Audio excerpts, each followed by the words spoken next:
Assalamualaikum warahmatullahi wabarakatuh.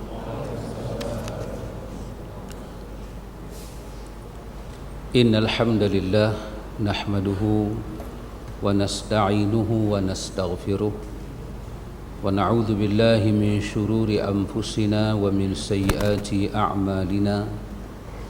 May yahdihillahu fala mudilla lahu wa man yudlil fala hadiya lahu. أشهد أن لا إله إلا الله وحده لا شريك له وأشهد أن محمدا عبده ورسوله. اللهم آتي نفسي تقواها وزكيها أنت خير من زكاها أنت وليها ومولاها.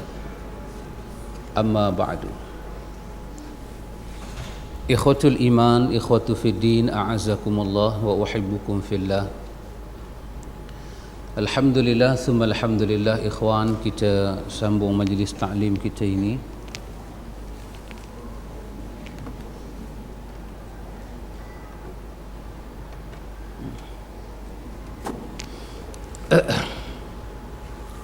Ikhwan, bersambung bacaan buku kita ini berkaitan dengan kunci-kunci rezeki ini.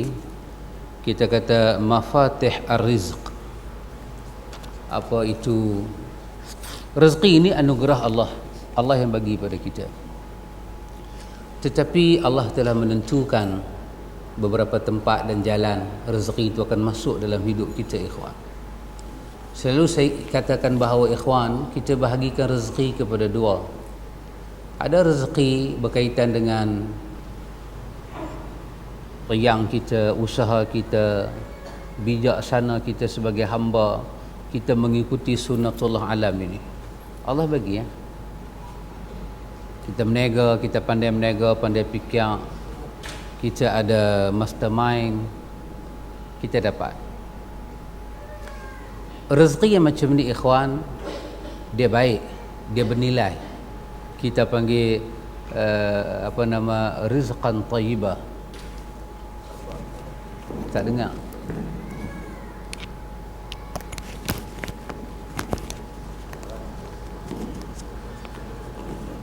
Baik, rezeki yang macam ni, ikhwatul iman, kita namakan sebagai rezeki yang baik Allah bagi. Lepas salat kita minta dalam doa itu, Allahumma inni as'aluka ilman nafi'ah wa rizqan tayyiba wa amalan mutaqabbala. Ini secara biasa. Muslim, kafir, dia akan dapat secara sunnatullah. Tapi rezeki dalam bahagian yang kedua, ini yang kita baca malam ini. Malam ni kita masuk yang kelima, yang kelima, iaitu kita dapat rezeki bukan kerana kita usaha, tapi kerana kita beriman kepada Allah, kerana kita meyakini Allah.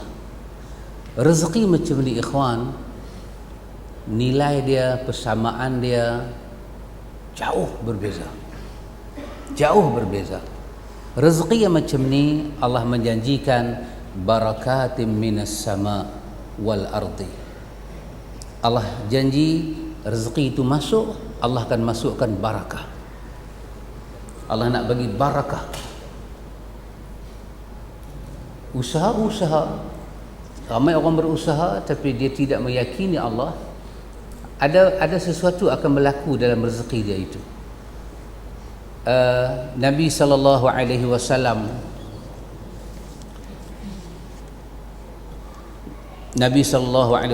menyebut dalam hadis Imam Ahmad daripada Uqbah bin Amir, Syuaib Arnaud menyatakan hadis ini adalah sahih. Ketika dia mentahqiqkan hadis ini, Nabi menyebut tentang Iza ra'aitallahu yu'tihi al-'abdu minad dunya wa huwa muqim 'ala al-ma'siyati aw 'ala ma'asihi ma yuhibbuhu fa innama huwa al-istidraj aw fa'lam innama huwa al-istidraj. Nabi menyatakan tentang kalau kamu melihat seorang yang Allah Jalla wa'ala memberi kepada dia habuan-habuan dalam dunia. Allah bagi habuan dalam dunia, rezeki melimpah ruah. Tapi bila kamu tengok ke dia ni, kamu nampak dia ni muqim alal ma'siyah, ataupun dia ni satu orang yang alal ma'asihi ma yuhibbuhu. Dia dengan maksiat ni, maksiat yang dia suka sampai lah dia tak tinggal. Allah anugerah daripada dia rezeki yang banyak, ialah kepintaran dia pandai menega, dia kenal orang tu, dia kenal matematik, dia pandai, dia untunglah. Tapi apa jadi pada dia? Kamu tengok rezeki yang sampai pada dia itu tidak membawa dia untuk tinggalkan maksiat yang dia lakukan. Dengan arak teruskan, dengan bertukang perempuan tiap-tiap malam teruskan. Nabi kata fa innama huwal istidraj.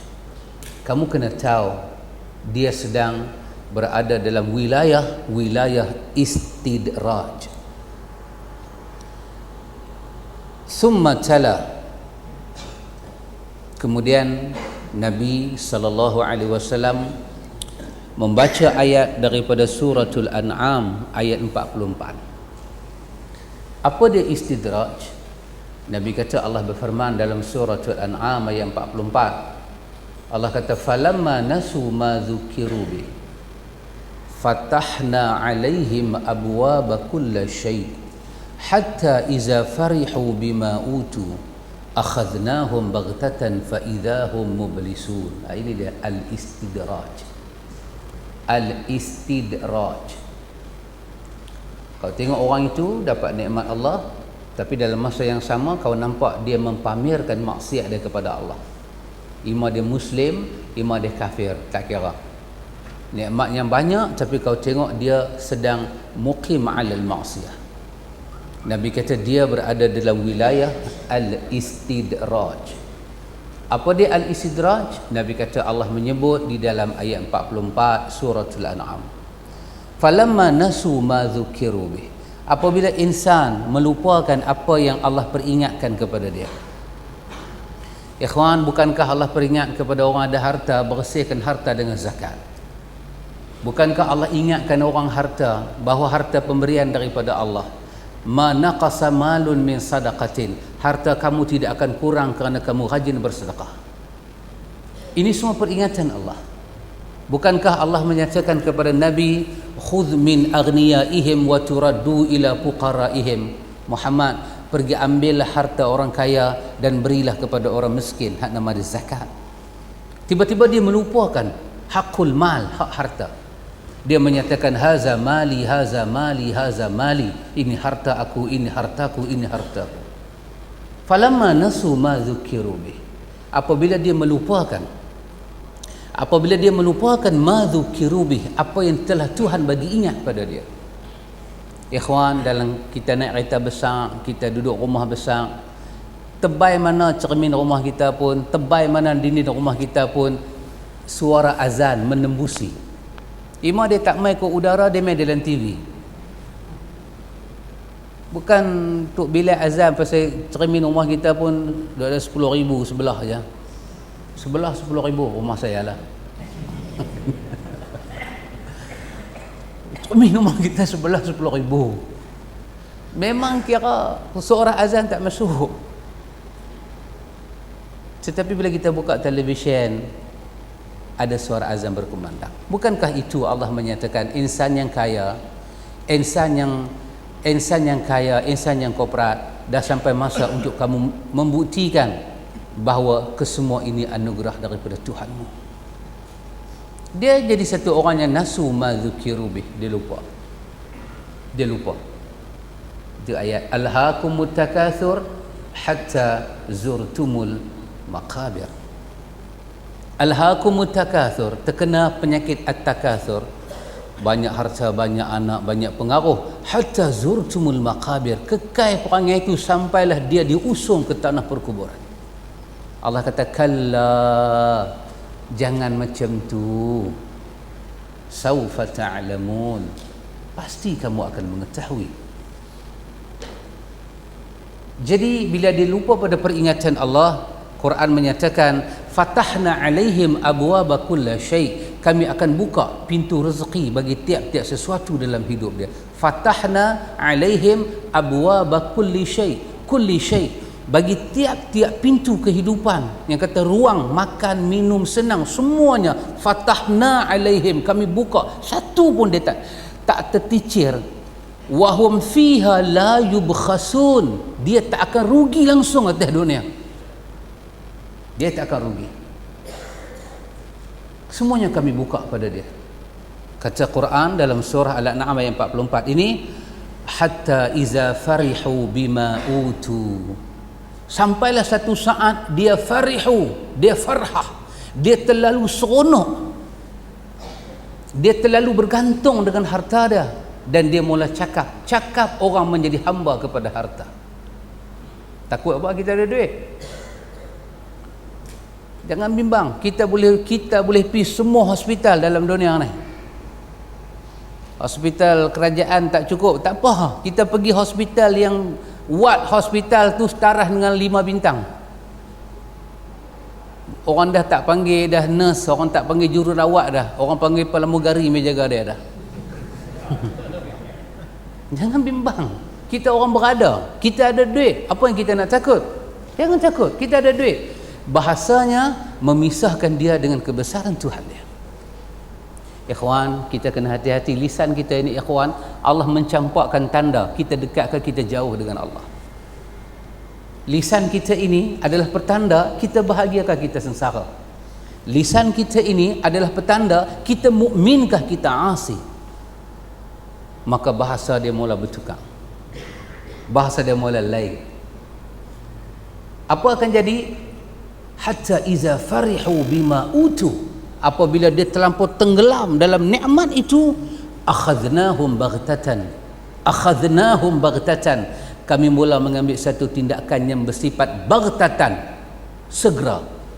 Fa idza hum mublisun, dia kena tindakan ini, dia jatuh, dia tak boleh bangkit dah. Faquti'a dabiral qaumil ladzina zalamu walhamdulillahi rabbil alamin. Apabila Allah bertindak kepada hamba, Allah akan bertindak sampai ke akar umbi hamba itu. Segala puji bagi Allah, Tuhan semesta alam. Maka ayat ini Nabi kata, inilah makna al-istidraj.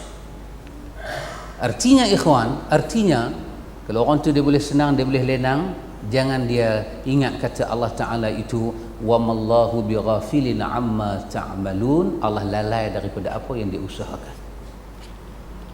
Maka kerana itu kita kena takut dengan al-istidraj, kena bimbang.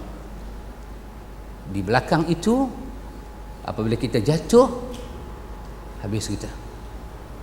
Dikatakan wala in syakartum la azidannakum, di ujung tu wala in kafartum inna azabi lasyadid, keras.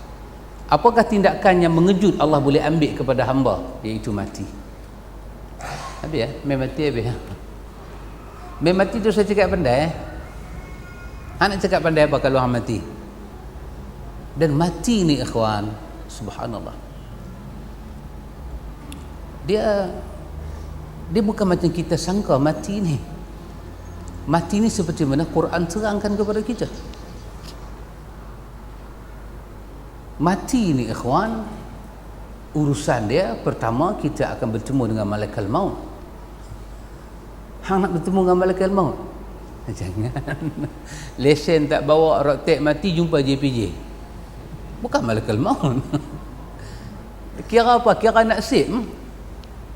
Tengok kiri kanan jalan mana kita boleh belah. Tak teruskanlah perjalanan. Hang takut siapa? Dia bukan ada kuasa memati dan menghidupkan. Memanglah tak ada, dia kata. Tapi Jahannam, jantung tu berdebar, dung dung dung. Ini malaikat yang kita nak jumpa ini dijadikan daripada nur, pada dirinya, pada kehadirannya. La ya'sunallaha ma amarahum, dia tidak pernah ada tanda-tanda durhaka kepada Allah. Malaikat ini siapa ya kawan? Malaikat ini makhluk Allah daripada nur, cahaya, nur. kewujudannya tidak pernah derhaka kepada Allah. Kehebatannya Quran menyatakan dia beribadat kepada Allah tidak pernah bosan dan jemu. Wa yaf'aluna ma yu'marun. Mereka buat apa yang diarahkan oleh Tuhan sahaja. Titik. Nabi kata pada malam Mi'raj dalam hadis Muslim, pada malam Mi'raj aku tengok di langit sana, tidak ada kawasan di langit sana yang seluah jari kita ni, seluah 4 jari ni, kalau ada kosong, malaikat pasti akan ada malaikatnya sujud kepada Allah. Dan malakul maut akan datang dengan perintah Allah cabut nyawa kita dengan prosedur yang telah ditentukan oleh Allah. Kalau mukmin, ya ayyatuhan nafsul mutmainnah, irji'i, baliklah pada Tuhan kamu dengan tenang. Tapi kalau jahat, ya ayyatuhan nafsul khabithah, wahai jiwa yang cemar, yang kotor, kembalilah kepada kutukan dan murka Tuhan. Proses nyawa nak dicabut, ikhwan, satu proses yang Nabi memasukkan tangan Nabi ke dalam air dan sapu ke muka. Nabi memasukkan tangan dalam air dan sapu ke muka. Satu proses yang besar yang Quran menyebut dalam surah Al-A'raf pada ayat 41-42, bercakap tentang ada ruh ketika dicabut, ikhwan, la tufattahu lahum abwabus sama, tidak dibuka pintu langit. La tufattahu lahum abwabus sama, tak dibuka pintu langit. Hatta yalijal jamalu fi samil khiyat, sampailah unta kalau masuk dalam lubang jarum, barulah kami buka pintu langit kepada dia. Siapa ini? Adalah orang innal ladzina kazzabu bi ayatina wastakbaru anha, orang yang mendustakan ayat Allah dan dia tunjuk dia punya arrogant. Melayu panggil apa arrogant? No. Itu macam orang utara kata siru, macamnya sombong, arrogant. Dia tunjuk dia punya sombong dia. Tak apalah kita boleh sombong, kita boleh tunjuk kita punya sombong, tapi kita kena tahu statement agama, seberat zarah kalau sombong ada dalam hati kita, ditutup pintu syurga. Soal kita nak sombong dan menyombong tu bahagian kita, itu bahagian kita, itu episod kehidupan kita. Tapi kita kena tahu kita nak mati. Nak mati bermakna kita tutup bahagian kita, kita mengembara ke bahagian yang kedua. Di situ ada perkataan, kalau sombong ada sebesar zarah dalam hati kita, terutama sombong dengan Allah, sombong itu ditutup pintu syurga walaupun seberat zarah. Misqalu zarah, ikhwan, zarah ni berat apa? Bahasalah dia kata atom kan. Nak timbang dengan apa atom ni? Bukan boleh ambil timbang kati tu. Jarum tak berjalan. Misqalu zarah, seberat zarah, tak dibuka pintu syurga. Ini episod yang paling menakutkan, ikhwan. La tufattahu lahum abwabus sama, pintu langit tak akan dibuka. Kau nak pintu langit dibuka, boleh. Kau suruh unta masuk dalam lubang jarum. Kalau hang kata impossible, itulah jawapan untuk hang. Impossible hang masuk syurga. Manusia ada kederat apa, ikhwan, nak mengarahkan unta masuk ke lubang jarum? Bahagian pertama kita akan lalui, ikhwan, bahagian roh kita keluar daripada badan. Allahu Akbar, Allahu Akbar. Tak habis.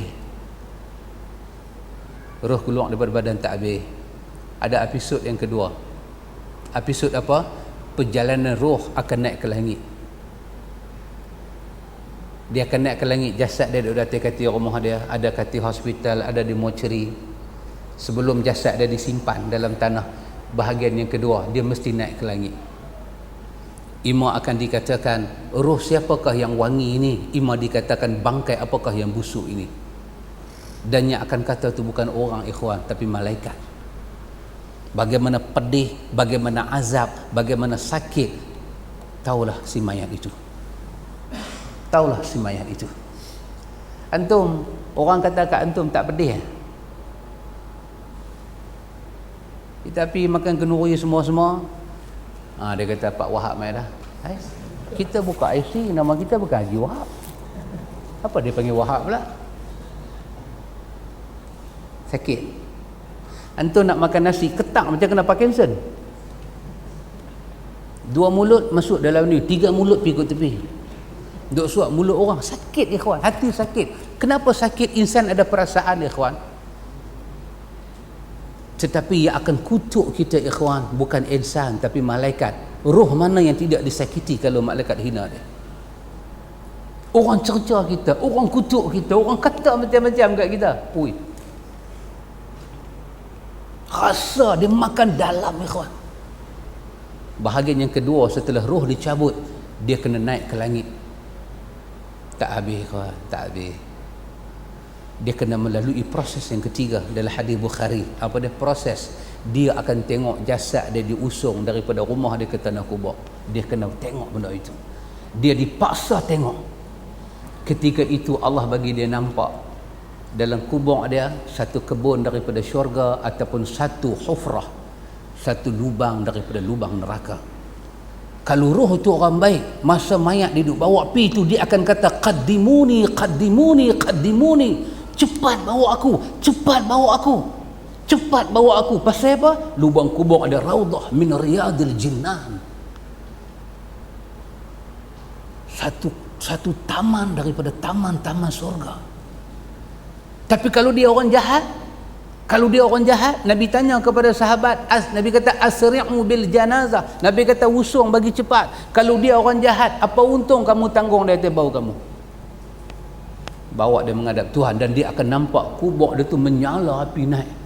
Dia akan kata, ke mana kamu nak bawa aku? Tak habis lagi.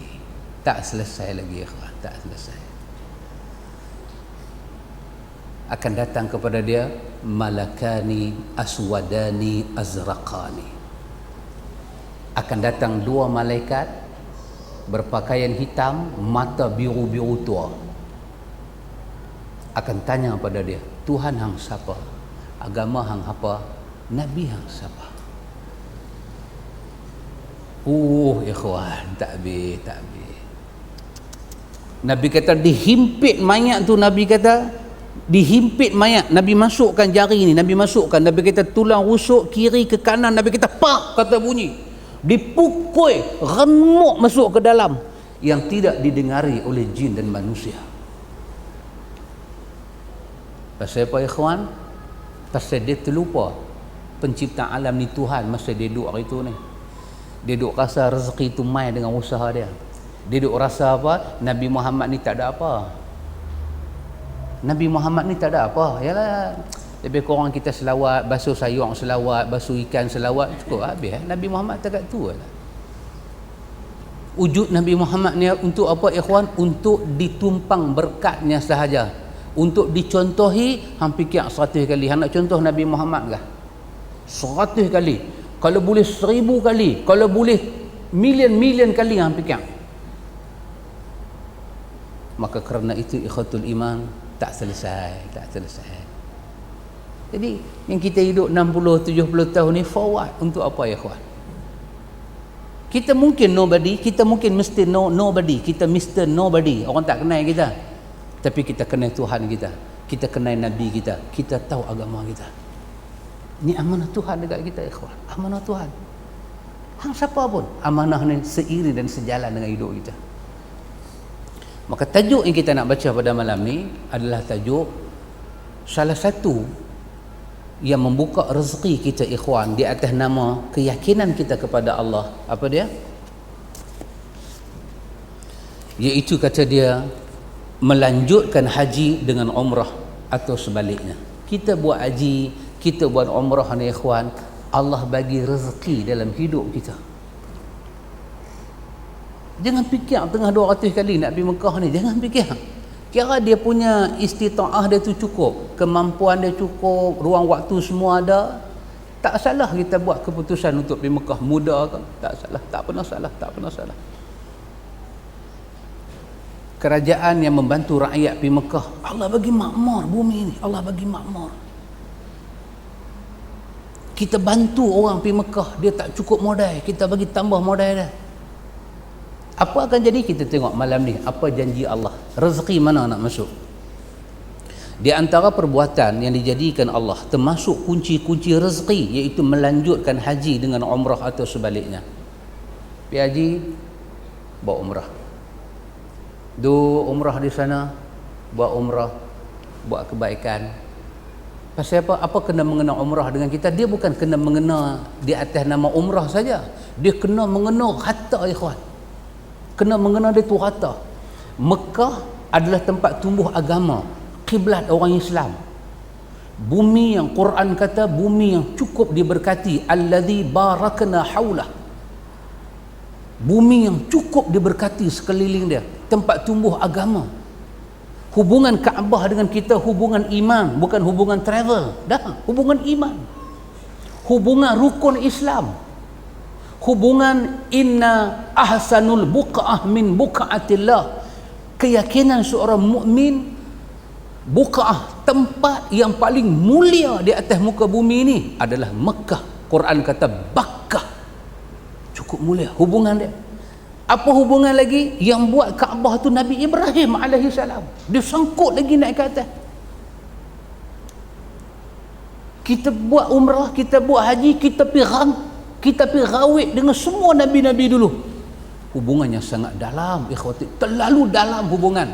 Antum bayang ada satu orang mukmin, dia tak mau pandang Mekah, dia tak mau pandang Madinah. Apa nak jadi dengan dia?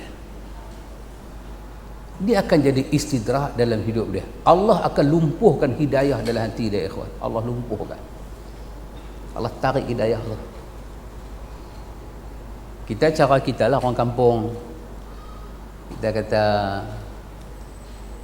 di mana dalam dunia ni? Dia cerita saya.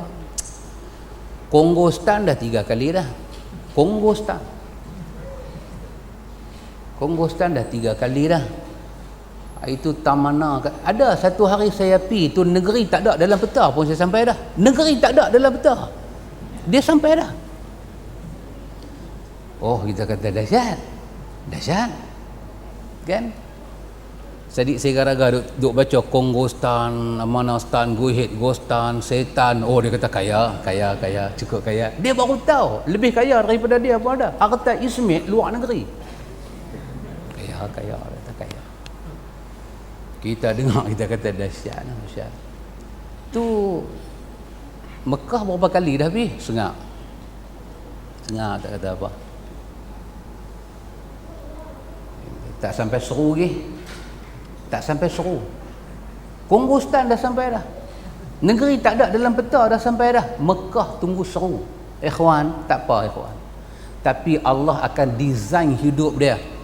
Macam mana dia lupa agama Allah, Allah design hidup dia, Allah lupa ke dia. Benda ni dia macam tu. Kulli akullak. Hang tunjuk sayang kat aku tunjuk sayang kat hang. Hang tunjuk tak suka kat aku tunjuk tak suka kat hang. Kulli akullak. Macam tu Tuhan buat dengan kita. Allah bagi apa pada kita, ikhwan? Kita tengok apa Nabi nak sebut pada kita. Syekh Abu Hasan As-Sindi menjelaskan tentang maksud melanjutkan haji dengan umrah atau sebaliknya. Kata beliau, jadikanlah salah satunya mengikuti yang lain, di mana dia dilakukan sesudahnya. Artinya, jika kalian menunaikan haji, maka tunaikanlah umrah, dan jika kalian menunaikan umrah, maka tunaikanlah haji, sebab keduanya saling mengikuti. Kita pergi dah umrah banyak kali, satu ingat dalam hati kita, ya Allah, hang bagi aku haji pula lepas ni. Mau ingat lagu tu? Tak mau, dah 6 kali dah pergi umrah, 6 kali dah pergi umrah. Kata abang, bila nak pergi haji? Tak ready lagi ya. Tak boleh. Kena ingat. Sekali dia akan buat main hadis. Apa Nabi sebut? Tabi'u bainal haji wal umrah. Nabi kata susulilah haji itu dengan umrah. Susuli. Pasal apa? Sekali lagi tengok apa Tuhan nak bagi kepada kita, ikhwan. Di antara hadis-hadis yang menunjukkan bahawa melaksanakan haji dengan umrah atau sebaliknya termasuk kunci-kunci rezeki adalah hadis Imam Ahmad, At-Tirmizi, An-Nasa'i, Ibnu Khuzaimah, Ibnu Hibban meriwayatkan daripada Abdullah bin Mas'ud radhiyallahu anhu. Kata dia, tabi'u bainal haji wal umrah fa innahuma yanfihan al-faqra wadh-dhunub kama yanfi al-kir khabath al-hadid wal-dhahabi wal-fiddah wa laysa lil hajjatil mabrur thawabun illa al-jannah. Oh, dahsyat hadis ni. Kita tengok apa kita dapat. Apa kita dapat? Kita buat umrah ni, kita buat haji ni, apa kita dapat? Dan cuba kita tengok benda yang Allah nak bagi kat kita ni, benda ni mustahak ke tak mustahak ke? Benda ni penting ke tak penting ke? Cuba kita tengok. Apa maksud hadis ni? Nabi kata tabi'u bainal haji wal umrah. Nabi kata susul haji tu dengan umrah. Orang kalau buat haji tamattu', dia buat semualah. Kalau dia buat haji qiran, 2 in 1 lah. Kalau dia buat haji ifrad, dia buat solo. Habis dah buat haji ifrad, semua dah habis, dah musim haji dah habis dah semua. Apa dia? Tak balik lagi, buat satu umrah. Kita duduk di situ, kita buat haji, kita buat umrah. Pasal tu di antara amal-amal yang afdal di Mekah apa dia ikhwan? Tawaf sunat. Tawaf sunat ni ikhwan cukup besar ganjaran dia. Pasal tu dalam mazhab Syafi'i, siapa-siapa yang tawaf sunat, dia tak buat tahiyatul masjid pun tak apa. Tak larat masuk masjid, boleh tahiyatul masjid kalau tak mau tawaf sunat. Kalau dia tawaf sunat, dia tak buat tahiyat pun tak apa. Nabi tawaf sunat, Nabi tawaf sunat, Nabi tawaf 7 kali, Nabi duduk depan Kaabah, Nabi tengok. Oh, Nabi kata, hang ni aku cukup sayang. Kalau bukan kerana kaum aku halau aku tak akan tinggal hang wahai Kaabah. Oh, Nabi sayang tengok Kaabah ni, Nabi sayang. Nabi cukup sayang. Kata dia, kita lepas rindu dengan Kaabah ni kan, dah habis tawaf sunat, semua sembahyang sunat, habis dah selesai, duduk tengok Kaabah. Oh ya Allah, tengok Kaabah tu. Oh, Nabi Allah Ibrahim alaihi salam, bagaimana dia pergi buat benda tu? Nabi kata apa kat kita ikhwan? Nabi kata fa innahuma, kerana haji, kerana umrah ni Nabi kata yanfiyan. Nabi kata kerana haji dan umrah ni dia boleh menafikan 2 benda. Siapa buat haji, siapa buat umrah, dia boleh menolak 2 benda dalam hidup kita ni, akan tertolak. Yanfiyan, dia menafikan dalam hidup kita ni 2 benda. Insya-Allah dengan umrah, dengan haji, 2 benda ni kita tak kena. Apa dia? Nabi kata al-faqra waz-dzunub. Kita tak akan jadi papa kedana dan dosa kita tak akan kekal di tubuh badan kita. Allahu akbar. Antum bayang, kalau semua rakyat Malaysia ni memandang berat haji dengan umrah, apa akan jadi? Negeri ni takkan papa kedana. Kalau papa ke dana juga, bukan pasal Tuhan bagi papa ke dana, pasal kita lah rakus tamak halubah. Hak orang pun kita ambil, hak kita pun kita ambil. Allah tak akan bagi mana-mana negeri dalam dunia ni yang pandang rukun Islam nombor 5 ni sebagai penting, buat dengan baik. Allah kata yanfiyani, dalam hidup kita ni 2 benda. Masa kita buat haji, masa kita buat umrah, lala tu juga Allah tolak dosa kita. Dalam hadis Bukhari kata apa dia? Orang balik Mekah dah selesai dah semua, dia seperti mana mak dia melahirkan dia balik. Bersih. Tawaf, sa'i, bercampur dengan kaum muslimin. Zahmah ni apa dia ikhwan? Punya tak selesa di padang Arafah. Punya tak selesa masa bermalam di Mina. Malam raya tu kita duduk di kita main mabit di Mina tu. Besok pagi kita nak melontak. Punya tak selesa 10 Zulhijjah ni kita nak melontak. Punya tak selesa. Tak apa. Tak selesa tu apa akan jadi? Selama kita tak selesa tu, dosa kita direntak turun daripada makin kita tak selesa, makin polish kita ni. Benda ni ikhwan memerlukan iman untuk percaya. Dia bukan cerdik, iman. Walaupun darjah 6 kita tak habis, kena ada iman. Walaupun SPM kita dapat banyak, tapi kalau tak ada iman, dia tak boleh percaya. Ada ke? Dia main lagu tu. Cerita ke dia buka package umrah ke, dia suruh kita pergi umrah pula dengan dia. Dia baca kot tu. Dia duduk baca kot tu. Dia ni mesti buka package umrah ni. Tak baca tajuk ni. Tak ada, tak pergi umrah. Sampai bulan 4 tahun depan tak boleh keluar Malaysia. Lepas bulan 4 baru boleh keluar Malaysia. Tak boleh. Dia perlu iman. Dia perlu iman nak percaya. Apa dia dosa? Antum Kalau 50,000 rakyat Malaysia, 50,000 rakyat Malaysia, daripada peratus 48% kita ni orang Islam di Malaysia, 50,000 pergi Mekah, 50,000 ni balik dengan tak ada dosa, yang berlambak duk buat maksiat siang malam pagi petang ni menumpang rahmat mereka, ya kawan. 50,000 tu pergi dengan iman, dengan akidah, dengan percaya, mereka balik tak akan fakir. Kita bagi 12,000, kita bagi 13,000, tu bukan angka kita saja nak bagi. Kalau orang bagi pilih pada kita, hang nak pergi umrah, hang nak pergi haji, bayar 15,000 ke bayar RM2.5 ke? Kita pilih yang mana? Kita tak mau sampai ribu-ribu, tapi kita bagi juga di atas nama Allah, kerana Allah, percaya kepada balasan Allah. Yanfiyani al-faqr wal-dhunub. Allah akan rentap dosa orang buat haji, Allah rentap dosa orang buat umrah, Allah tak akan bagi mereka ni merana dalam keadaan fakir, tak ada makan apa, tak ada, Allah tak akan izinkan. Orang yang tawaf Baitullah, orang yang sa'i, orang yang duduk sana, duduk di Arafah, mai mabit di Muzdalifah, duduk pergi melontang di Mina, bermalam pula di Mina, sama ada nafar awal ataupun nafar thani, dia duduk tidur di situ pula, kusut masai. Dalam hadis Muslim dan hadis Imam Ahmad kata apa dia? Dalam setahun tak ada hari lebih besar daripada hari Arafah. Dalam setahun Allah turun sampai ke langit dunia. Allah turun sampai ke langit dunia. Allah turun sampai ke langit dunia selalu sepertiga malam yang akhir. Tapi pada hari Arafah Allah turun sampai ke langit dunia. Allah kata kepada malaikat, apa depa duk buat ni? Pasal apa depa jadi lagu ni? Pasal apa depa jadi kusut masai? Apanya depa minta? Allah kata pada malaikat. Malaikat kata kusut masai depa tak boleh bercukong, depa tak boleh tu, depa tak boleh ni wangi, tak boleh apa, tak boleh ada bini, tak boleh sentuh, tak boleh memburu, tak boleh, semua tak boleh. Allah tanya malaikat dengan bangga, pasal apa depa jadi macam ni?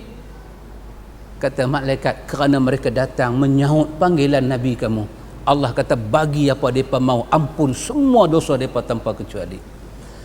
Mereka tu nak balik ke negeri masing-masing. Mereka nak balik mai ke negeri masing-masing.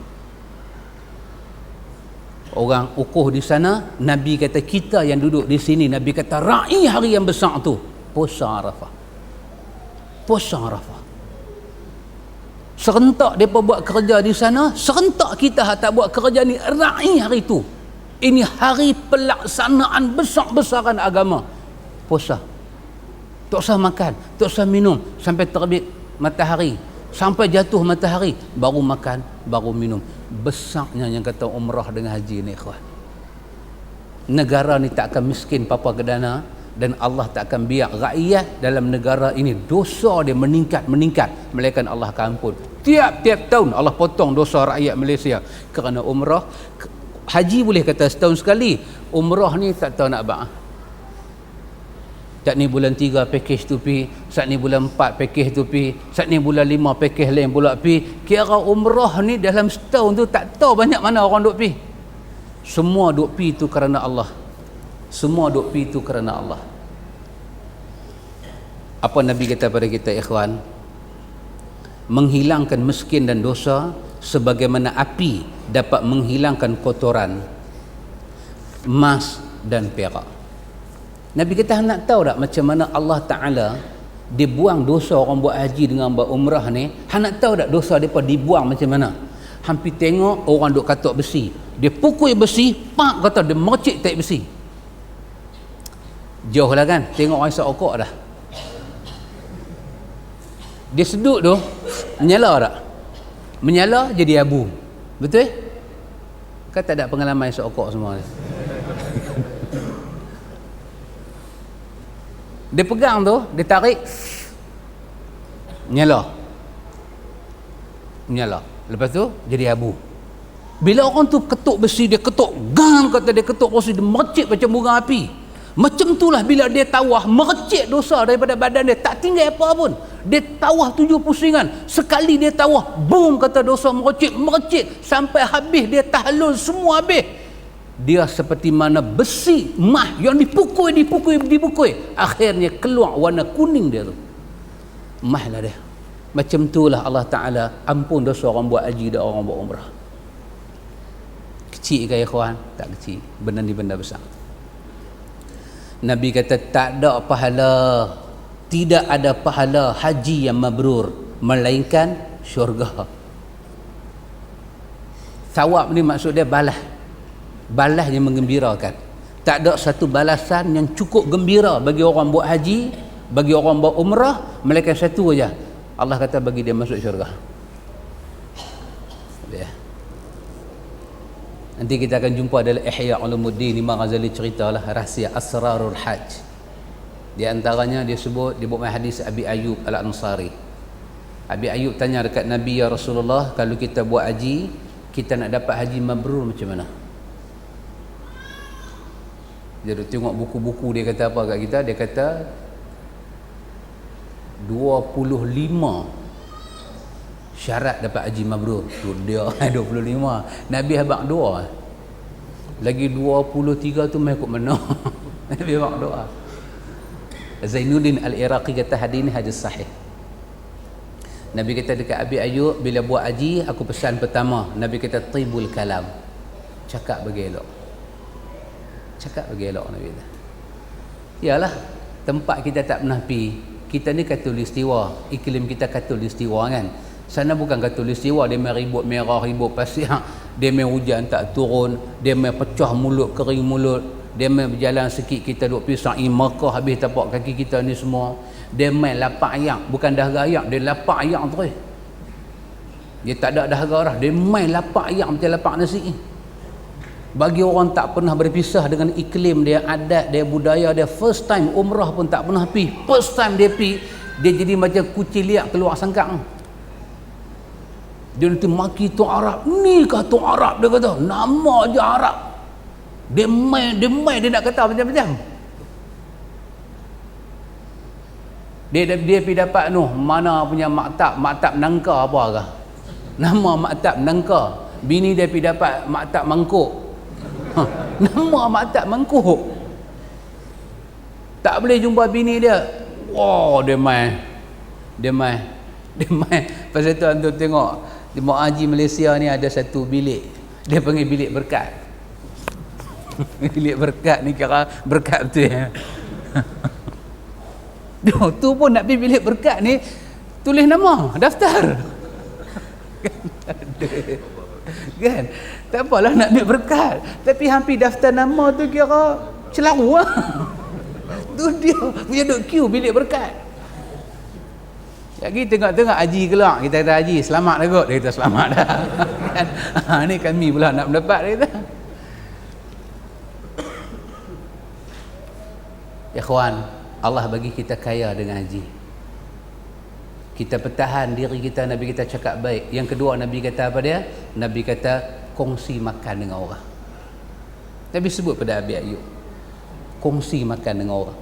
Beli anggur ke, kurma ke, balah ke, tamar ke, rutak ke, kita buat naik atas kita punya hotel, kongsi. Jangan pergi bawa katil. Yalah kita beli sampai RM25. Dia ni senang nak balas. Kongsi ya kawan. Allah bagi kat kita apa? Haji mabrur, syurga. Macam mana yang kata syurga Allah bila orang haji masuk ni? Nanti kita tengok lepas isyak. Yang tu kita tengok lepas isyak, taklah sampai pukul 10. Kan tak sampai pukul 10. Lepas isyak dalam 2-3 minit habislah. Kita tengok insya-Allah. Wallahu a'lam. Bismillahirrahmanirrahim.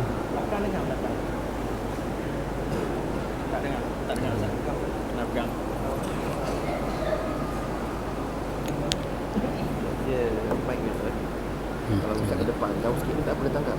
Kat bawah ni. Okey, boleh. Alhamdulillah ikhwatul iman, summa alhamdulillah. Kita cuba habiskan tajuk ini.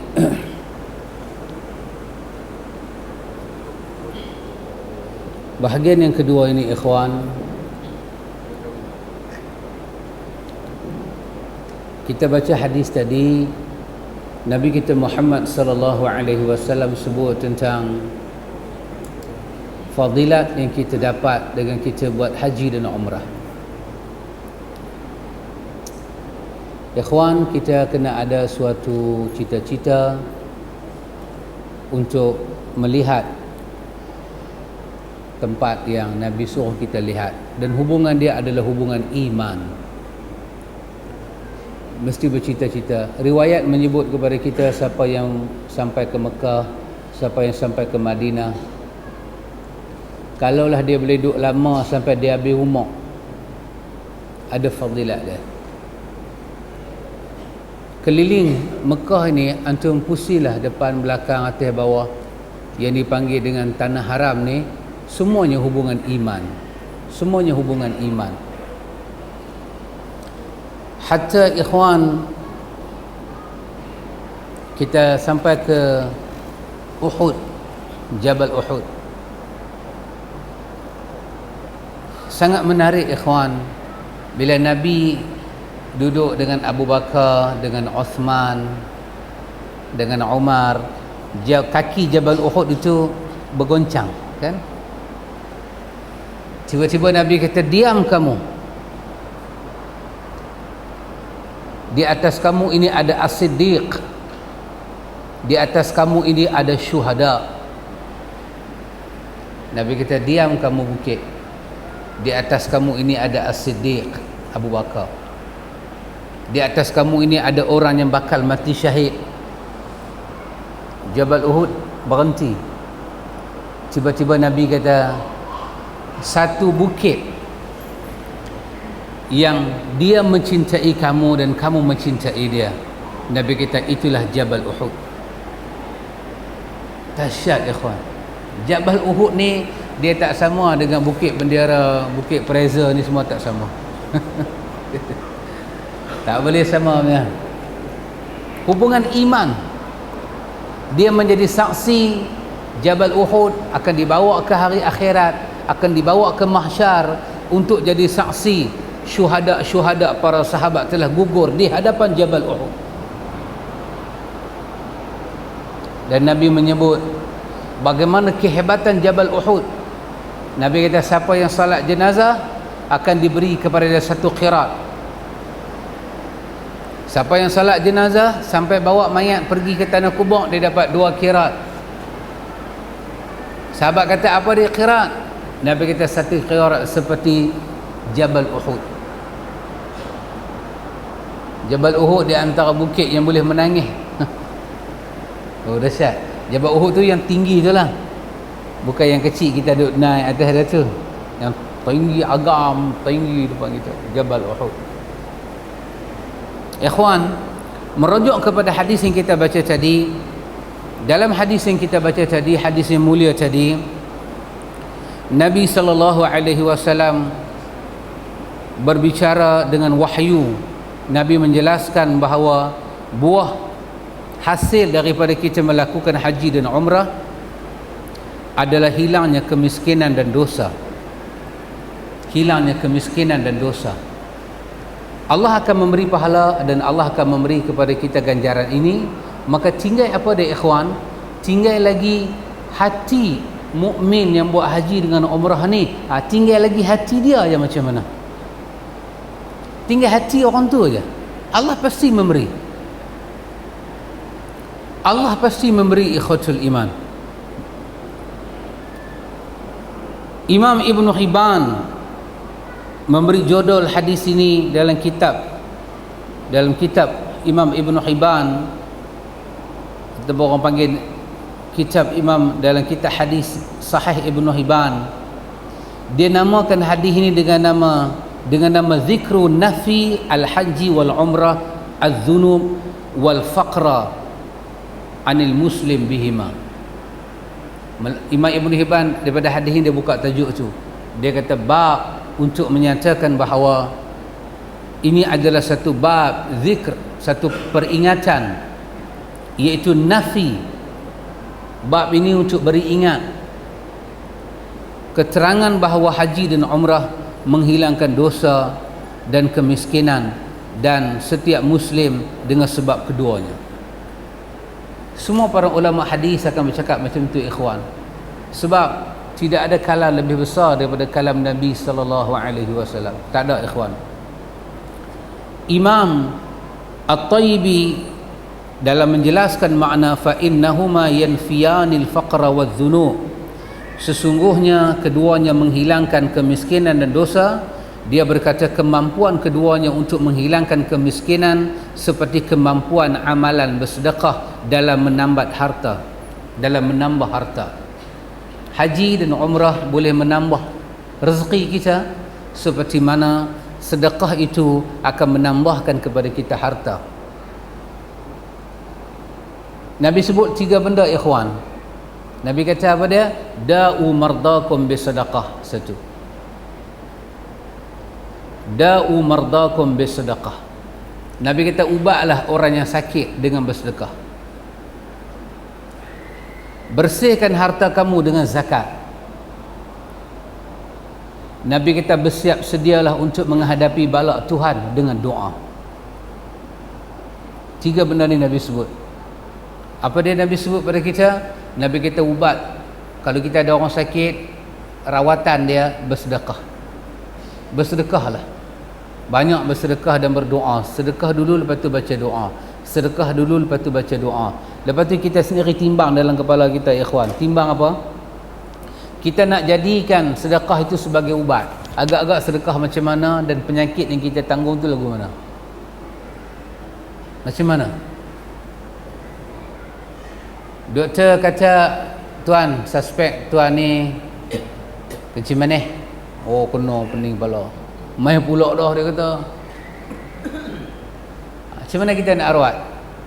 Nabi sebut da'u mardakum bisadaqah, dan diulang oleh Imam Ibn Qayyim dalam kitab dia Ada' wa Dawa. Benda yang sama. Agak-agak, ikhwan, sedekah macam mana kita nak bagi, dia boleh menjadi pertaruhan di hadapan Allah agar penyakit kita dapat disembuhkan. Adakah dengan pisang mas 1 tandan? Kita bagi pisang mas, penyakit kita dengan harga pisang mas masuk tak? Yalah, masuklah kalau kita ni memang hari tu tak ada apa langsung. Pasal subsidi pun dah potong dah. Tak ada subsidi apa.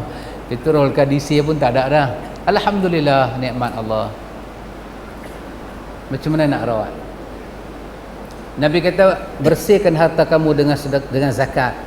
Di ujung tu Nabi kata wa a'iddu lil bala'i bid-du'a, bersedialah untuk menerima ujian Allah dengan kekuatan doa. Doa, jangan putih. Apa masalah kita ada, jangan putih berdoa. Allah tak, di antara bendanya Allah tak suka ada pada hamba putus asa daripada rahman Allah. Jangan, ikhwan. Tuhan bagi, Tuhan tak bagi, Tuhan bagi, Tuhan tak bagi. Doa ini, ikhwan, jangan putus. Kerana doa termasuk ad-doa huwal ibadah. Dia adalah ibadah kita kepada Allah. Doalah kepada Allah, nak pergi haji ke, nak apa, doa dan doa dan doa dan doa dan doa.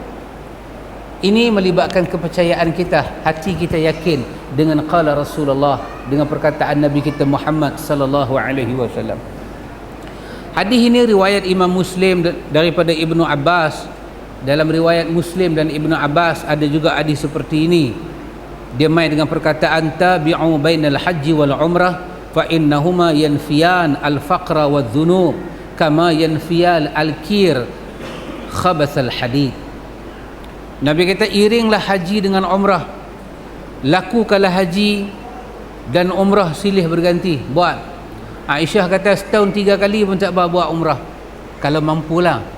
Kalau tak mampu tak apalah cara kita. Mampu pergi setahun 3 kali pun tak apa, tak dianggap membazir. Tapi kita pergi sama setahun 3 kali, abang kita kata hang aja duk pergi, tak ada apa kat aku sikit. Kita hantar orang pergi sama macam kita pergi, ikhwan. Bantu dia. Nanti kita akan jumpa dalam Mau'izatul Mu'minin, ringkasan Ihya Ulumuddin, perkataan Imam Ghazali petik perkataan ulama salaf. Kalau ada orang yang mampu pergi haji, jiwa dia tak mau pergi haji, tiba-tiba dia mati, engkau tak semayang mayat dia pun tak apa, biarlah orang lain semayang. Sampai ada perkataan Ibrahim An-Nakhai cakap macam tu. Bukan dia menghukum orang tu keluar Islam, tidak, tapi Begitulah orang ini kalau tak memandang rukun Islam, maka cacatlah hidup manusia ini, ikhwan. Cacat. Nabi sebut kepada kita, sesungguhnya haji dan umrah dapat menghilangkan kemiskinan, pakaian dan dosa-dosa, sebagaimana Nabi kata ubuhan api dapat menghilangkan kotoran besi. Dapat menghilangkan kotoran besi. Maka orang-orang yang menginginkan untuk dihilangkan kemiskinan dan dosa-dosanya, hendaklah dia segera melanjutkan haji dengan umrah atau sebaliknya. Kita mengharap negeri kita ni mendapat limpahan rahmat ilahi, ikhwan. Mendapat limpahan rahmat Allah Ta'ala. Perlulah kita kepada ampun Allah? Perlu, ikhwan. Perlu. Hari ini alhamdulillah, tak apalah, alhamdulillah lah kita katakan. Hari ini orang lelaki-lelaki boleh pakai baju kurung, tak ada masalah apa dah. Alhamdulillah. Satu nikmat kita dapat. Undang-undang sivil membenarkan. Alhamdulillah. Tengok pakai baju kurung cantik elok, masuk pancok selak-selak kencing. Kencing berdiri. Masya Allah. Alhamdulillah. Dulu ada satu lagu, alhamdulillah syukur nikmat Malaysia maju rakyat apa? Selamat kan? Oh punya dulu penyanyi nasyid nah. Alhamdulillah. Alhamdulillah. Kurnia ilahi. Kurnia ilahi. Ikhwan, satu hari Nabi SAW dalam hadis Imam At-Tirmidzi, hadis Abu Hurairah, Nabi kata, man ya'khudhu anni haula'i kalimat fayamalu bihinna aw ya'lamu man ya'malu bihinna.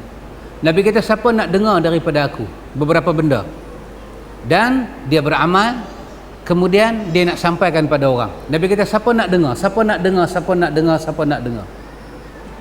Dalam banyak-banyak sahabat ni, kata Abu Hurairah, qultu ana ya Rasulullah. Abu Hurairah kata, aku kata saya nak dengar. Semua nak dengar, tapi Nabi nak tanya siapa yang nak dengar sungguh-sungguh ni. Abu Hurairah kata, saya. Kata Abu Hurairah, fa akhadha bi yadihi fa'idda khamsan. Nabi pegang tangan aku. Nabi pegang tangan aku, maka Nabi pun menyampaikan 5 benda. Hadis ini riwayat At-Tirmizi. Nabi sampai 5 benda. Nabi kata, aku pesan kat hangpa, kalau boleh buat, usahakan buat. Nabi kata, usahakan, kerana di belakang 5 benda ini Allah akan mencampakkan kepada kamu 5 benda yang lain. Apa kata Nabi? Nabi kata, ittaqil maharim takun a'badan nas. Nabi kata, kamu takut dengan benda haram, jauhi benda haram, nescaya Allah campak dalam hati kamu kekuatan. Di kalangan manusia Allah campak kepada kamu, kamu akan kuat beribadat kepada Allah. Ikhwan, yang buat sebahagian kita tidak boleh beribadat kepada Allah apabila kita terlibat dengan maksiat. Betul ikhwan, ini adalah hakikat. Kerana maksiat memadamkan nur iman. Makin orang tu buat maksiat, ikhwan, makin dia buat maksiat. Ini benda berharga kan. Bila orang tu, ini benda berharga duduk tengah meja kan. Bila dia buat maksiat, dia seolah-olah sedang menolak iman dia ke tepi. Tadi iman dia duduk cantik dah, tempat paling selamat. Bila dia buat maksiat, tidak bertaubat, dia seperti menolak barang berharga. Hari demi hari, hari demi hari, iman dia sedang berjalan. Artinya iman dia sedang berjalan ke satu tempat yang paling tidak selamat. Itulah kesan maksiat. Artinya dalam keluarga kita, dalam rumah kita, kita kena bina hari-hari, ikhwan, kebencian, permusuhan kita dengan maksiat itu. Allahumma arhamna bitarkil ma'asi abada. Ya Allah, rahmatilah kami dengan kami suka meninggalkan maksiat. Semai dalam jiwa anak kita memusuhi apa yang dimusuhi oleh Allah dan Rasul. Tak suka. Ini maksiat, tinggalkan. Ini dedah aurat, maksiat, tinggalkan. Jangan hampiri. Ini meninggalkan sembahyang, satu maksiat. Jangan tinggal sembahyang, tegakkan sembahyang. Ini bakhil kedekut, satu maksiat. Tinggalkan nak. Jangan hina orang, satu maksiat. Takabur, sombong, tak boleh masuk syurga, tinggalkan. Beri kebencian kita kepada maksiat. Apa Allah akan bagi? Takun a'badan nas, kekuatan ibadat. Di tengah-tengah manusia hilang. Jadi ikhwan, bila orang lelaki mula boleh pakai baju kurung, ini satu maksiat. Kerana Nabi menyatakan dilaknat wanita menyerupai laki-laki, laki-laki menyerupai wanita. Bahrul mayit apa? Laut mati, Dead Sea, tempat yang paling rendah permukaan bumi, permukaan yang paling rendah dalam dunia. Bukit dia tinggi, kita pusing jalan nak pergi ke Bitra, Jordan, kita akan tengok Bahrul Mayit, bawah, dia jatuh ke bawah. Kenapa? Allah suruh malaikat angkat, hempap perkampungan Nabi Allah Lut, ghanaq sampai kawasan tu jadi kawasan yang paling rendah permukaan dari atas muka bumi. Kerana inilah laki menyerupai wanita, wanita menyerupai laki-laki, laki-laki minat pada laki-laki, wanita minat pada wanita. Ini semua bibit-bibit kemaksiatan. Maka apa Allah akan cabut daripada kita, ikhwan? Kita akan jadi rakyat yang tidak merasai nikmat beribadat kepada Allah. Pasal itu maksiat ini, man ra'a minkum munkaran falyughayyirhu, mesti ada jiwa untuk mengubah. Kata sesuatu, say something, memek muka menunjukkan tak setuju, itu kena wujud. Kalau tidak, ikhwan, Allah cabut kemanisan beribadat. Nabi sebut apa dia? Nabi kata ittaqil maharim, jauhilah benda haram, takun a'badan nas, Allah campak kepada kamu kekuatan ibadat. Nabi kata yang kedua, warda bima qasamallahu lak, takun aghnan nas, cuba kamu terima, cuba kamu belajar bersabar dengan apa yang Allah rezekikan kepada kamu. Nanti Allah campak kepada kamu kekayaan di tengah-tengah kemiskinan. Kamu akan jadi orang yang kaya, jiwa kamu akan kaya, lidah kamu akan cukup, hati kamu akan sempurna, qanaah dan zuhud. Yang ketiga, Nabi kata wa ahsin ila jarik takun mu'minan, takun mu'minan, buat baiklah dengan jiran yang paling dekat dengan kamu, nescaya Allah akan zahirkan kepada diri kamu tanda orang mukmin. Mungkin kita tak perasan pengakuan daripada orang sekeliling kita. Ikhwan, benar tak Rasulullah dimusuhi? Benar, benar. Semua orang-orang yang lawan Rasulullah ni, benci pada dakwah Rasulullah ni, akhirnya mereka satu bahasa. Seperti kata Sa'id Hawa dalam buku dia Ar-Rasul, dan Safiyur Rahman Mubarakfuri dalam buku dia Rahiqul Makhtum. Apa mereka kata, apa dua penulis semasa ini kata mereka, ketika Abu Sufyan menolak dakwah Nabi, ketika Abu Jahal tolak dakwah Nabi, ketika Abu Lahab tolak dakwah Nabi, mereka ini orang yang berbeza tapi lisan mereka sama. Muhammad tidak patut diikuti, tetapi demi Allah, Muhammad adalah orang yang paling baik yang pernah kami jumpa.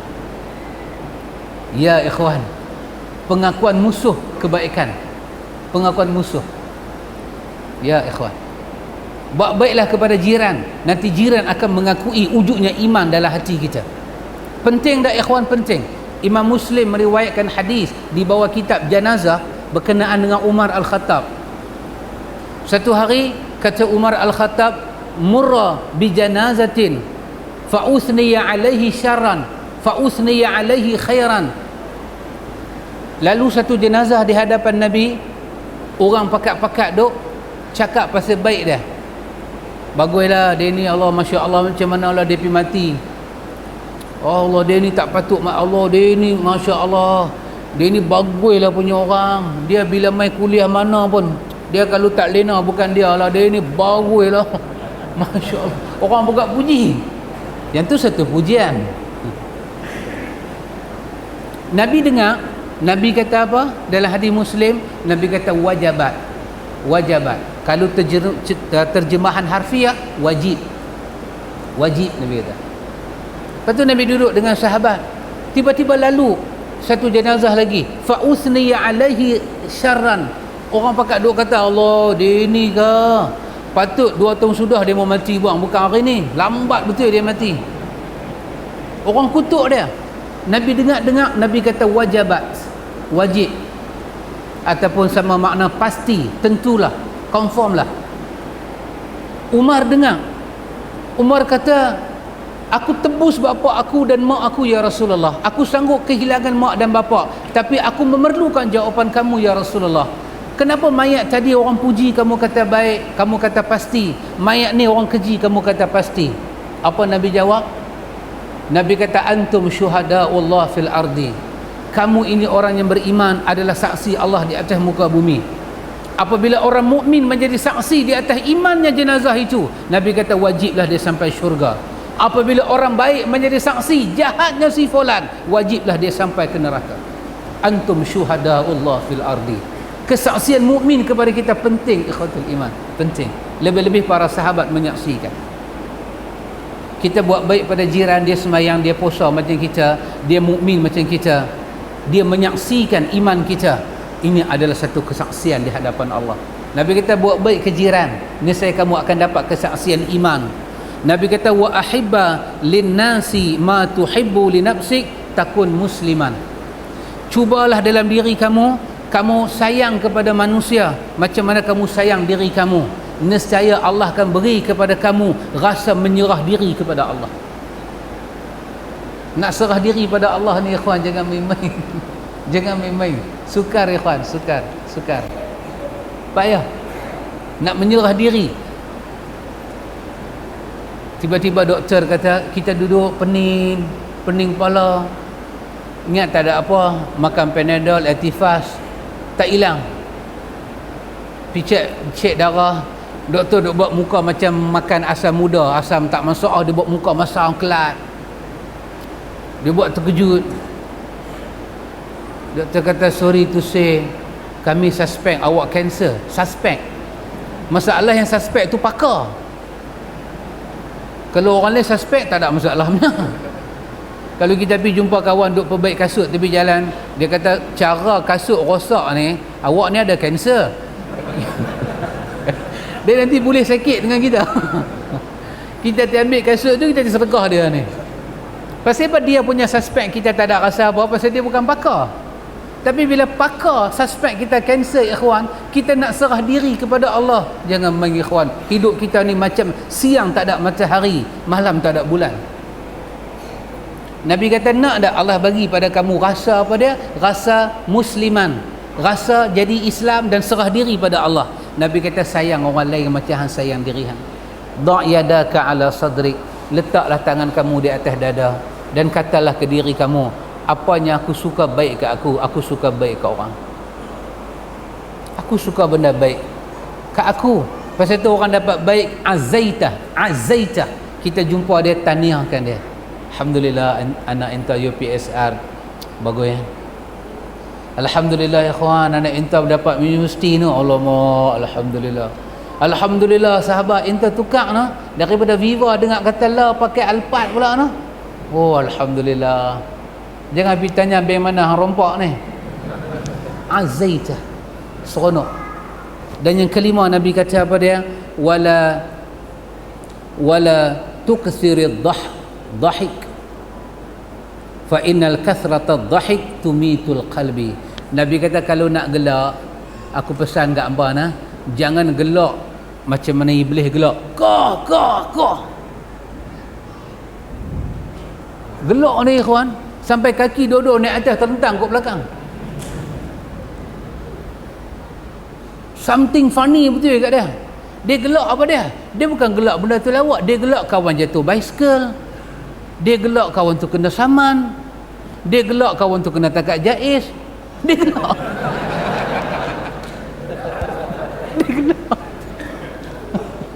Dia gelak. Dia kata pada muka bawah dakan. Dia gelak benda yang dia tak patut gelak. Dhahik dalam bahasa Arab bermakna gelak sampai terbit suara pada benda yang tak patut. Nabi gelak, Nabi seronok dengan kelakar-kelakar ada. Nabi pernah buat kuliah macam ni, ada orang masuk, Nabi senyum, Nabi gelak, nampak gusi belah kanan. Oi sahabat kata Nabi suka sungguh ni.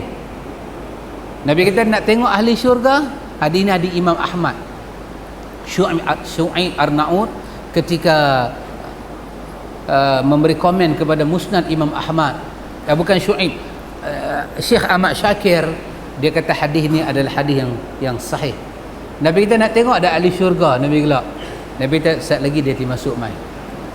Tiba-tiba mai satu kawan masuk. Pegang kasut, masuk. Lagu duduk kuliah, kasut buat teribah. Dia takut kasut dia hilang. Pegang kasut teribah. Nabi kata dia ahli syurga. Sahabat tanya, hadis tu panjang. Nabi kata di antara benda yang ada dalam hati dia, dia tidak pernah ada rasa hasad kepada mana-mana mukmin. Dengki tak ada. Dia jaga diri dia supaya tak dengki ke orang. Orang dapat nikmat, dia seronok. Orang walaupun musuh kita ditimpa musibah, jangan gelak ikhwan, jangan gelak. Nanti kita akan jumpa hadis dalam Riyadhus Salihin. Nabi kata Allah boleh putarkan musibah dia mai kat kita. Seronok kita Tuhan bagi kat dia. Kita tengok dia aksiden. Ini hukuman Allah dekat hang, ada buat aku juga. Jangan. Kalau itu hukuman Allah dekat dia, dia dengan Tuhan, bukan ada kena mengena dengan kita. Dan kita pun tak tahu tu hukuman Tuhan kah pada dia, di atas buat dia pada kita. Kita tak tahu. Ada satu kawan, dia tampang satu kawan, dia marah sembang lagu mana kedai kopi, dia bangkit-bangkit, dia bagi backhand. Dia punya hand pun tu dia punya nala.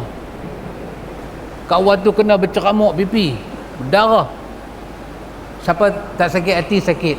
Dia pukul kawan ni penampak lagu tu, dia naik motor, dia lintas jalan, dia kena langgak. Tak matilah, patahlah. Kita kata inilah balasan Tuhan. Wallahu alam, tak tahu. Adakah Tuhan bertindak kerana dia buat lagu ni, ataupun Tuhan bertindak kerana benda lain dalam hidup dia, kita tak tahu. Tapi kita jangan kata kita gelak kah, makan lagi. Hang pukul aku lagi, hang tahu tak aku siapa? Aku wali, hang tahu tak? Jangan kawan, jangan. Ini bukan urusan kita ikhwan.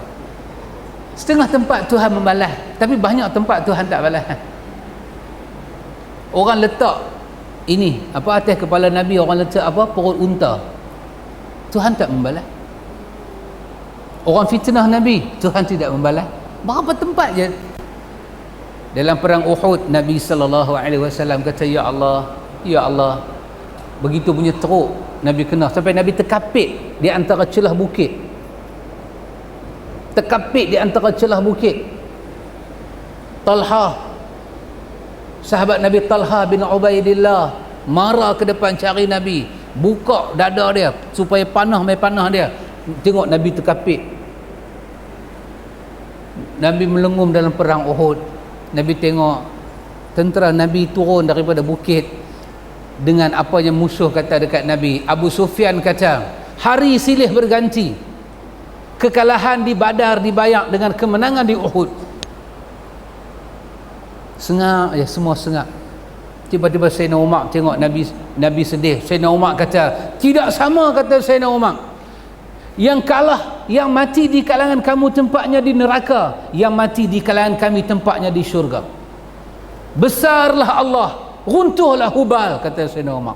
Abu Sufyan bangkit. Abu Sufyan kata, hari silih berganti, kekalahan di Badar dibayar dengan Uhud. Jatuhlah Tuhan Muhammad, tinggilah tokong Hubal. Sayyidina Umar bangkit, tak ada. Sayyidina Umar kata, yang mati di kalangan kami masuk syurga, yang mati di kalangan kamu masuk neraka. Runtuhlah Hubal, tinggilah kebesaran ilahi. Nabi menangis. Dalam hadis At-Tabrani ada dalam Rahiqul Makhtum, Nabi tak ada tangan. Nabi kata, Ya Allah, hidayahkanlah kaum aku, dia tak tahu, Ya Allah. Nabi kata, besar murka Allah kepada suatu kaum yang menumpahkan darah Rasul mereka. Allah nanti laknat dengan satu laknat yang besar. Tapi di hujung doa Nabi kata, Ya Allah, dia tak tahu. Ya ikhwan, kita jangan gelak di atas musibah orang. Jangan gelak ikhwan. Kita kata inna lillahi wa inna ilaihi raji'un. Bila kita gelak di atas musibah orang, Nabi kata apa dia? Jiwa kita akan mati. Yang berseri muka lah seronok kan. Kau padan muka baru ada akal. Kita gelak. Apa jadi pada diri kita? Pintu hidayah dalam hati tertutup. Pelan kecil.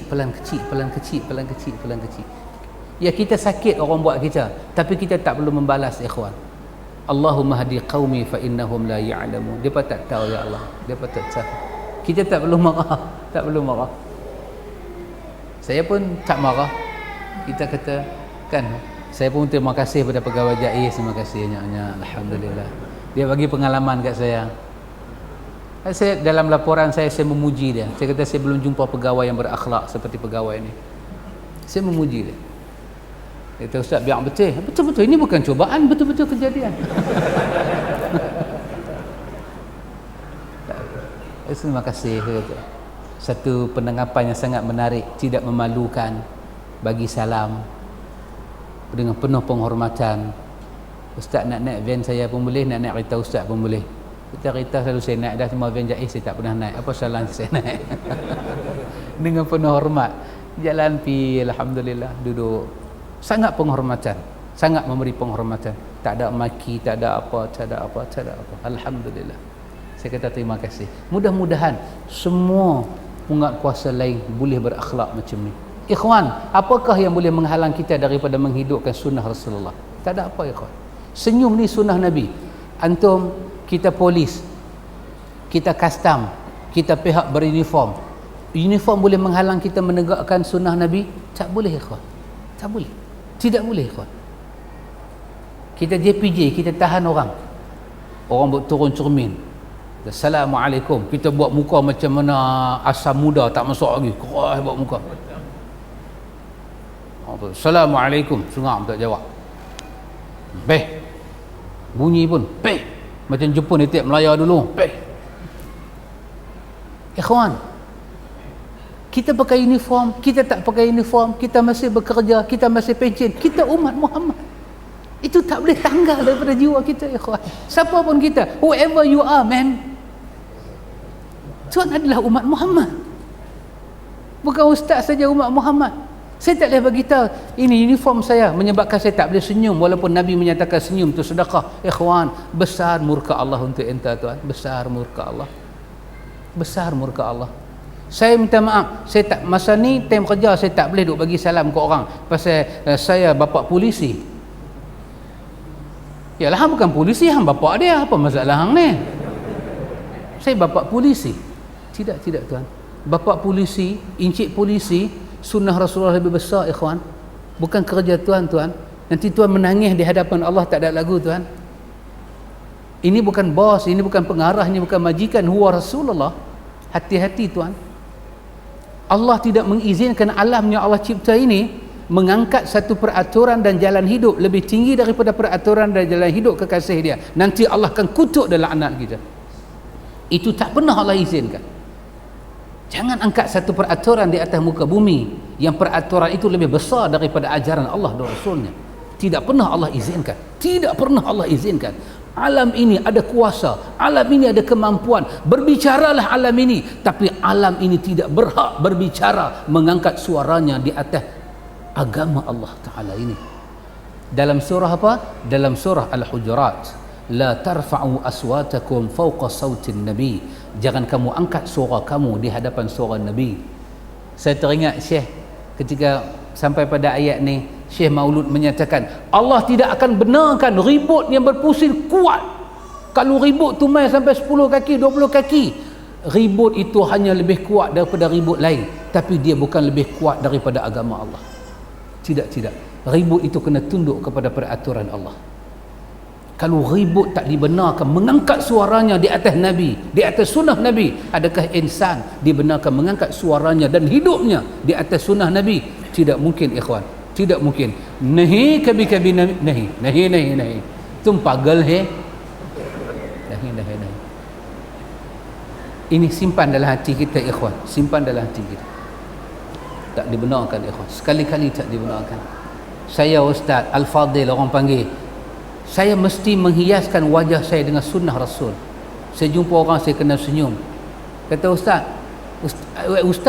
orang panggil Al-Fadil kan? Pasal apa Ustaz nak mula bagi salam? Depa lah bagi salam ke Ustaz. Tidak. Nabi kata, kamu jumpa orang, kenal tak kenal, kamu mulakan bagi salam. Al-Fadil kah saya? Al-apakah saya? Saya kena memulakan salam. Nabi kata, dua orang yang berjumpa, khairuhuma alladhi yabda'u bisalam. dua orang yang berjumpa, yang baik di kalangan dua orang ini yang memulakan salam. Al-Fadhil ini ikhwan bukan gelaran boleh saya angkat lebih daripada syariat Allah. Tidak ikhwan, nanti akan menangis mayat kita dalam kubur ikhwan. Inilah ikhwan kita baca pada malam ini. Daripada kita sembahyang isyak tadi sampailah baru 4 minit. Saya janji tadilah 3-4 minit ya ikhwan. Maka kita tajuk yang kita baca ini apa dia ikhwan, iaitu haji dan umrah boleh memberi kepada kita kehidupan, rezeki yang melimpah ruah. Insya-Allah ikhwan, kalau Allah beri kepada kita sihat dan umur yang panjang, kita akan tengok perkara yang keenam pula yang boleh membuka pintu-pintu rezeki kita. Apa pula ikhwan? Kalau Allah bagi masa, Allah bagi kepada kita kesihatan, insya-Allah kita akan membincangkan perkara yang keenam. Cukuplah takat tu ikhwan. Barakallahu fikum wa ila liqa. Subhanakallahumma wa bihamdika asyhadu an la ilaha illa anta astaghfiruka wa atubu ilaik. Allahumma rabbana atina min ladunka rahmah wa hayyi lana min amrina rashada. Wassallallahu ala nabi Muhammad walhamdulillahi rabbil alamin. Assalamualaikum.